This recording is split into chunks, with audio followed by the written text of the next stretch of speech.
नमस्कार मंडळी, तुम्हा सर्वांचं आपल्या यशवंत बिल्स या युट्यूब चॅनलमध्ये सहर्ष स्वागत.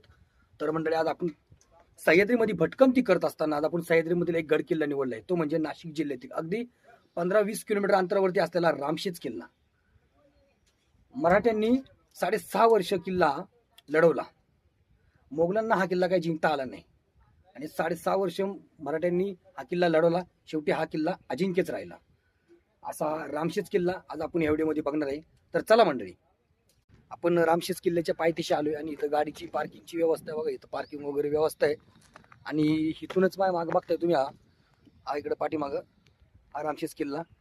आणि आता आपण इथून आपला ट्रेक चालू होतोय. ही पायवाट आहे. इथं काही सूचना फलक लावलेत. किल्ल्याची उंची समुद्र सपाटीपासून 3200 फूट इतकं उंच आहे आणि हा गिरिदुर्ग प्रकृतीला आहे. चढण्याची चढाई आहे ना, एकदम सोपी आहे, अवघड नाहीये. आणि अर्धा पाऊण तासामध्ये आपण वरती किल्ल्यावर जाऊन पोहोचतो पायथ्यापासून.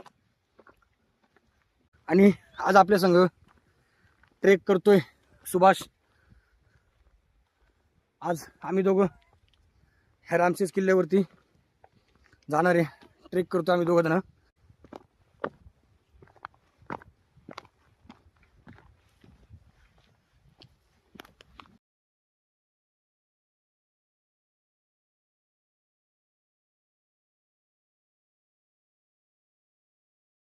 मंडळी,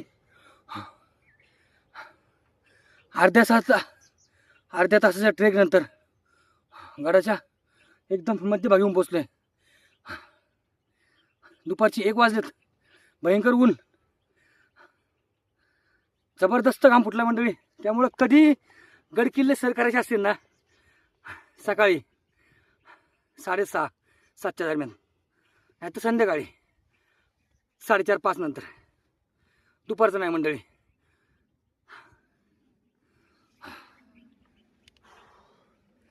आणि सावली जास्त कुठं लागत नाही असं, त्यामुळं चला मंडळी पुढे निघतो. हे बघा मंडळी, ह्या पूर्वीच्या पायऱ्या आहेत. हे बघा, 1, 2, 3 ह्या पूर्वीच्या पायऱ्या. इकडे पण हे बघा मंडळी, हे बघा.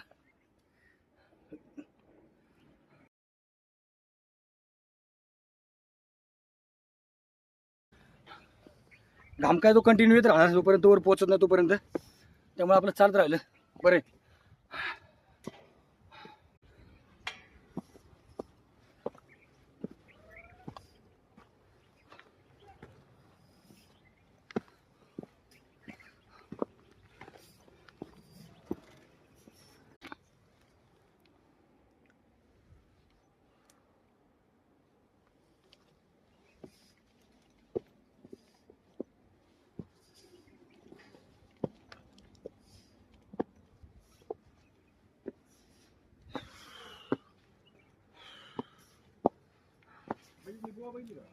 मंडळी, इथून वर आल्यानंतर समोर आपल्याला प्रभू श्रीरामाचं मंदिर पाहायला मिळतं.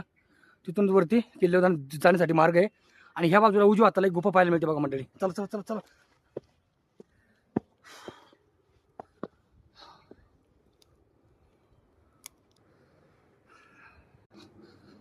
महादेवाची पिंड आहे मंडळी इथं.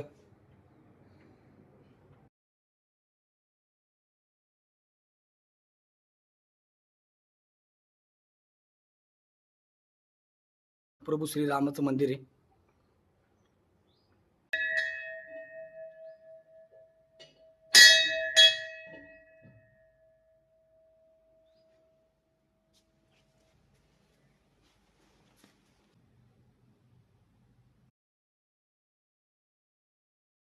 मंदिर आहे आतमध्ये. आणि इथूनच तो एक दरवाजा, तिथून आतमध्ये आल्यानंतर एक भुयारी पाण्याचं टाक आहे. थांबा, तुम्हाला दाखवतो मी. आतमध्ये ना एक भुयारी पाण्याचं टाक आहे. तिथनं खाली आल्यानंतर बघा मंडळी, बघा हे बघा, बघा हे बघा, बघा ह्याच्या खाली आतमध्ये अजून एक आतमध्ये भुयारी मार्ग आहे बघा. ह्याच्या आतमध्ये भुयारी मार्ग आहे, त्याच्या आतमध्ये अजून एक भुयारी मार्ग बघा, दिसला का आतमध्ये, त्याच्या आतमध्ये. आता तिकडे काय एवढं दिसत नाहीये, पण हे बघा, हे सगळं पाणी बघा ना, एकदम स्वच्छ बघा खाली. हे बघा, हे बघा, बघा खाली एकदम स्वच्छ पाणी दिसतं बघा ना, एकदम किती पिण्यासारखं पिण्याचं पाणी बघा मंडळी, पिण्याचं पाणी आहे हे पाणी एकदम अतिशय थंड. वरती येऊन पोचलो आपण गडावरती मंडळी. या बघा हा मुख्य प्रवेशद्वार आहे, परंतु तिथं आता मंडळी संपूर्ण पडझड झालेली आहे. इथून आता आपण खाली एकदम गेल्यानंतर ना इथे आपल्याला एक म्हणजे भुयारी, आपल्याला एक भुयारी पाण्याचे टाकच पाहिले, म्हणजे त्याच्यामध्ये पाणी नाही आता, एकदम अशी पूर्ण पाणी सुकलेलं आहे बघा. याच्या आतमध्ये तुम्हाला दाखवतो मी. आता आतमध्ये पाणी नाहीये आणि त्याच्या आतमध्ये अजून एक त्याच्या आतमध्ये ह्या पाण्याच्या टाकीच्या आतमध्ये अजून टाक आहे बघा छोटस. हे बघा मंडळी.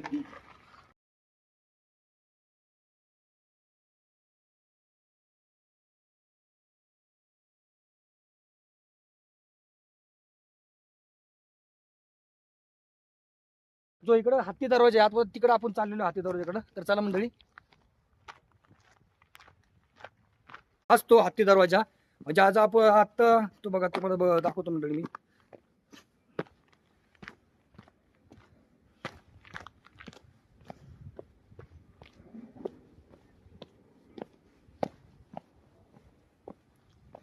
हे बघा मंडळी, समोर हा पायरी मार्ग आहे.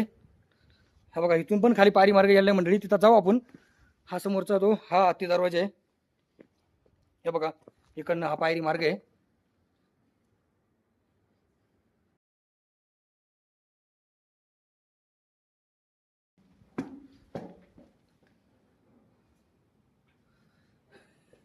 हा हत्ती दरवाजा मंडळी.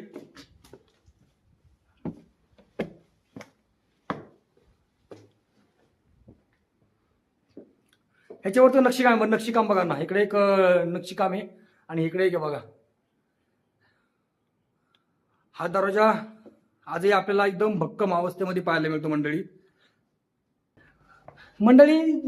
जे आपण गडाच्या वरती आल्यानंतर तुम्हाला का म्हणलो की प्रभू श्रीरामाचं मंदिर आपल्याला पाहायला मिळतं. त्याच्या बाजूलाच एक तुम्हाला गुफा दाखवली मी, आणि त्या गुफेमध्ये बघा एक महादेवाची पिंड होती. आणि ती महादेवाची पिंड बघा, हे समोरचं जे बघा, इथून सरळ तुम्ही बघताय ना, ते समोरचं ते बघा, हे छोटं जे छिद्र दिसतंय ना, त्या छिद्रात आपण खाली बघितलं ना की महादेवाची पिंड दिसते. पायरी मार्ग आहे खाली उतरण्यासाठी.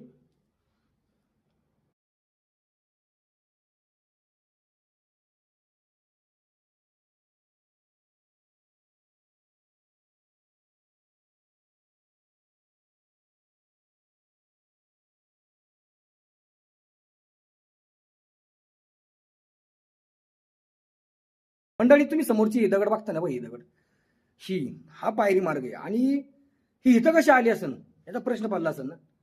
तर मंडळी बघा, हे संपूर्ण वरच्या दगडी दिसतात ना तुम्हाला, त्याच्यातले तुटून पडलेले दगड आहे बघा इथंही.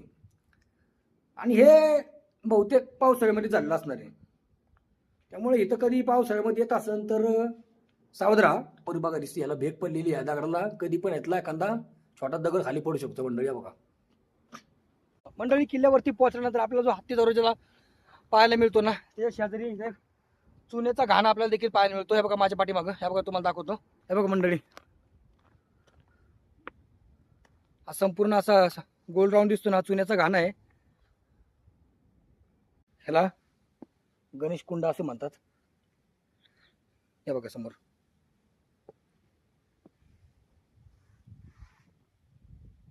मंडळी तुम्ही समोर बघताय भवानी माताचं मंदिर आहे.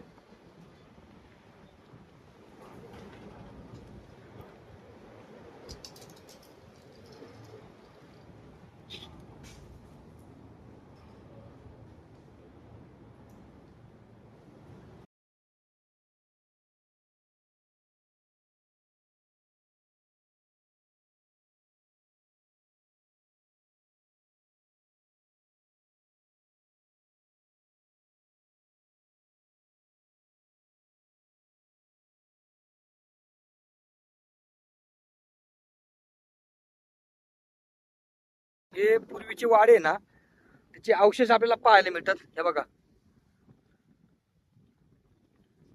मंडळी, इथं वाड्याचे काय आपल्याला अवशेष पाहायला मिळतात. आणि त्याच बाजूला बघा, इथं समोर एक मोठं पाण्याचं आपल्याला टाकं पाहायला मिळतंय. हे बघा मंडळी, दोन पाण्याची टाकं तिथं, इकडे एक तिकडे एक. वाड्यांचे अवशेष त्याच्या खालच्या बाजूला बघा आपल्याला वाड्यांचे अवशेष पाहायला मिळतात. आणि तिकडे खाली समोर भवानी माताचं मंदिर आहे. हे बघा इथं 1 2, हे बघा इथे 3 आणि इथे एक छोटं टाक आहे. पाण्याचं टाक पूर्ण भरलं की मग ही जी रेष दिसते तुम्हाला, ही रेष ह्याच्यामधनं हे पाणी सरळ खालच्या दिशेने वाहत जातं. किल्ल्याचे किल्लेदार जे होते त्यांचा वाडा आपल्या समोर पाहायला मिळतो. ह्या मंडळी ह्या बाजूला दरी आहे बघा, खोल दरी इकडं. त्यामुळं हे बघा इथं पाण्याची काही टाकी आहे बघा मंडळी, तुम्हाला दाखवतो. हे बघा मंडळी, इथे एक टाक आहे, इथे एक टाक आहे. ह्या गडावरती पाण्याची आपल्याला बरीचशी टाके पाहायला मिळतात मंडळी. हे बघा इथे एक टाक आहे, या साईडला एक पाण्याचे टाके बघा, इकडे मोठं टाक आहे पाण्याचं. हे बघा साईडला संपूर्ण दरी आहे बघा इकडे. आणि इथे एक छोटं पाण्याचं टाक आहे मंडळी, त्या बाजूला दरी आहे, तुम्हाला ते दाखवतो मी.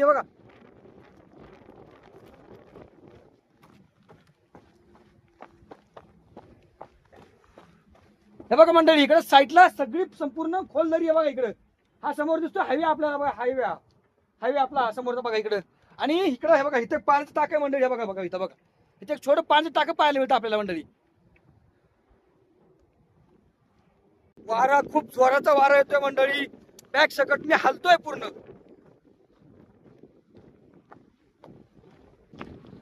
हा सुभाष पुढे चाललाय माझ्या. हे बघा मंडळी, असे सांगितले जाते की प्रभू श्रीराम ज्यावेळेस वनवासात असताना त्यांनी या ठिकाणी काही काळ वास्तव्य केले होते.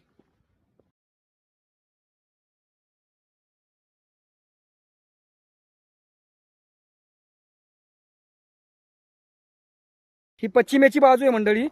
ह्या बाजूला संपूर्ण आहे ना, हे बघा इकडे सगळी खोलदरी आहे. हे बघा इथं हे बघा ही तटबंदीची इथं तटबंदी होती, आता त्याची पडझड झालेली आहे. त्या खाली काही दगडी पडले असतील. 6.5 वर्ष मराठ्यांनी हा किल्ला लढवला, पण मुघलांना हा किल्ला काही जिंकता आला नाही. हा किल्ला अजिंक्यच राहिला. तर मंडळी, ह्या गडावरून या गडाचे किल्लेदार आणि आपले 500 ते 600 मावळे हे सगळे मिळून मुघलांनी सगळा वेढा घातला होता. परंतु आपला त्यावेळेस म्हणजे गडावरती तोप वगैरे असं म्हणजे काय नव्हतं. परंतु गडावरती जे दगड होते, त्या दगडांचा म्हणजे ते दगड धोंडे त्यांचा सगळा वर्षाव, ते मोठमोठे दगड सगळे इथनं खाली सगळे सोडण्यात आले होते. हे सपासप इतक्या स्पीडनी खाली गेले की मुघलांवरती जाऊन ते मुघल सगळे चिडून गेले, ठार झाले. मुघल सगळे कटोळून वैतागून मुघल निघून गेले, पण त्यांना किल्ला काय जिंकता आला नाही. किल्ला हा शेवटपर्यंत 6.5 वर्ष मराठ्यांनी लढा दिला आणि हा किल्ला अजिंक्यच राहिला. आणि मंडळी समोर तुम्ही बघताय भगवा ध्वज. आपण तिकडं समोर हा कडा आहे, तिकडे चाललेलो आहे. या किल्ल्याचा इतिहास आपण थोडक्यात जाणून घेऊया. 6.5 वर्ष मराठ्यांनी हा किल्ला लढवला. छत्रपती शिवाजी महाराजांच्या निधनानंतर औरंगजेबाने महाराष्ट्र जिंकायचा म्हणून त्यांनी तो महाराष्ट्रामध्ये आला आणि मोठे सैन्य बळ तो घेऊन या महाराष्ट्रामध्ये आला होता. आणि त्याच्यानंतर त्यांनी नाशिक प्रांतातील त्याला काही किल्ले काबीज करायचे होते, म्हणून त्यांनी त्याचा सरदार शहाबुद्दीन ह्याला निवडला. आणि शहाबुद्दीननी इथले या प्रांतातील काही किल्ले काबीज करण्यासाठी तो आला आणि त्यांनी सगळ्यात पहिल्यांदा हा रामशेज किल्ला निवडला. 35 ते 40,000 सैन्य घेऊन तो ह्या रामशेज किल्ल्याच्या येड्यावर त्यांनी येडा घातला होता. आणि येडा घातल्यानंतर ह्या किल्ल्यावरती फक्त किल्ल्याचे किल्लेदार आणि 500 ते 600 मावळे फक्त. त्यावेळेस या किल्ल्यावरती तोपही नव्हत्या. 40,000 सैन्य घेऊन तो थांबला होता, वेढा दिला होता.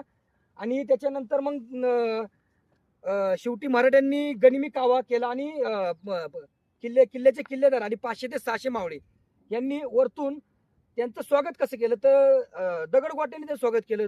किल्ल्यावरून दगडगोटे खाली सोडण्यामध्ये आले. दगडधोंडे इतके स्पीडनी सपासप गेले की ते शहाबुद्दीनने सैन्य जेवढे ठेवले होते पारा करण्यासाठी ते किल्ले चढवून त्यांच्या अंगावरती सगळे ते त्याच्यामध्ये ठार झाले, रक्तबांबाळ झाले, चिडून गेले. त्याच्यामुळे तो वैतागला. शेवटी शहाबुद्दीननी काय केलं की या गडाच्या येड्यावरनं जेवढी जंगल होतं ते जंगलातली लाकडं तोडली आणि ती लाकडं तोडल्यानंतर त्यांनी किल्ल्याच्या उंचीचा 80 ते 90 तोफा आणि 200 सैन्य बसतील एवढा त्यांनी लाकडी बुरुज तयार केला. पण आणि त्या बुरुजावरून तो तोफेचा मारा करत होता. पण मराठ्यांनी इकडून तोफेचा मारा करून तो लाकडी बुरुज पण पाडून टाकला. त्याच्यानंतर त्याच्या लक्षामध्ये आले की हा किल्ला काय आपल्याला जिंकता येणार नाही. त्याच्यानंतर तो त्याचे सैन्य घेऊन तो निघून गेला. औरंगजेबाने त्याला परत बोलून घेतलं, तो इथनं निघून गेला. त्याच्यानंतर औरंगजेबाने त्याचा दुसरा जो सरदार फतेह खान त्याला पाठवलं. तो पण आला, त्यांनी पण वेढा दिला, त्यांनी पण प्रयत्न केले, पण तो पण अयशस्वी ठरला. तो पण इथनं शेवटी निघून गेला. औरंगजेबाने त्याला पण परत बोलून घेतलं. त्याच्यानंतर औरंगजेबाने त्याचा तिसरा सरदार कासम खान याला इथं पाठवलं. कासम खाननी काय केलं तर किल्ल्याच्या येड्यावरनं, संपूर्ण येड्यावरनं, म्हणजे किल्ल्याच्या वरतून खाली कोणी जाऊ शकत नाही, त्यांनी असा वेढा दिला. असा वेढा दिल्यानंतर ना आणि लढा चालू होता. आणि त्याच्यामध्ये काय झालं, किल्ल्यावरचा सगळा अन्न धान्य सगळा साठा म्हणजे दारू गोळा सगळा हा संपला होता. त्याच्यानंतर मग आपलं मराठ्यांना वाटलं की आता आपल्या हातून हा किल्ला निसटलाय. मग त्याच्यानंतर काय झालं ते शेवटी निसर्ग मराठ्यांच्या मदतीला धावून आला आणि बलाच जोराचा मोठा पाऊस पडला. सलग 2 दिवस तो पाऊस चालू राहिला. आणि पाऊस चालू राहिल्यामुळे काय झालं, गडाच्या आजूबाजूला सगळं पाणी चिखल सगळं हे झालं. त्याच्यामुळे काय झालं, त्याच्यामध्ये काही जनावर मारले गेले. तर त्या मारले गेल्यानंतर त्याच्यानंतर काही काळाने त्याचा वास यायला लागला. तो वास आल्यानंतर तर तिथले जे कासम खाननी जे त्याचे सैन्य वेढा द्यायला ठेवले होते ना, त्यांना तो वास यायला लागला. तो वास यायला लागल्यानंतर तिथले सैन्य त्यांनी काढले आणि त्यांना सांगितलं तुम्ही दुसरीकडे जावं. त्याच्यामुळे ती वाट रिकामी झाली. आणि ती वाट रिकामी झाल्यानंतर मग त्याच्यानंतर मग काय झालं, मग ती वाट रिकामी झाल्यानंतर त्याच्यामध्ये काय केलं, मावळ्यांनी मग आपले काय मावळे आणि अजून थोडंफार आपलं काही मावळे आणि अन्य धान्य दारू गोळा सगळ्या गडावरती पोहोचवला. आणि पोहोचवल्यानंतर परत तो लढा सुरू झाला. आणि लढा असाच सुरू झाला की दिवसा पण मराठ्यांनी वरतून तोफेचा मारा सुरू केला. कासम खानच्या लक्षामध्ये आलं की हा किल्ला काय आपल्याला जिंकता येणार नाही, हे स्वप्न आपलं असंच राहणार आहे. त्याच्यामुळं कासम खान तोही शेवटी वैतागला आणि त्यांनी बी माघार तो निघून गेला. शेवटी 6.5 वर्ष मराठ्यांनी या किल्ल्याला लढा दिला आणि हा किल्ला मोगलांना काही जिंकता आला नाही. शेवटी हा किल्ला शेवटपर्यंत अजिंक्यच राहिला. इथं काही सूचना लावण्यामध्ये आलेले आहेत. बघा मंडळी, याला दक्षिण कडा असे म्हणतात.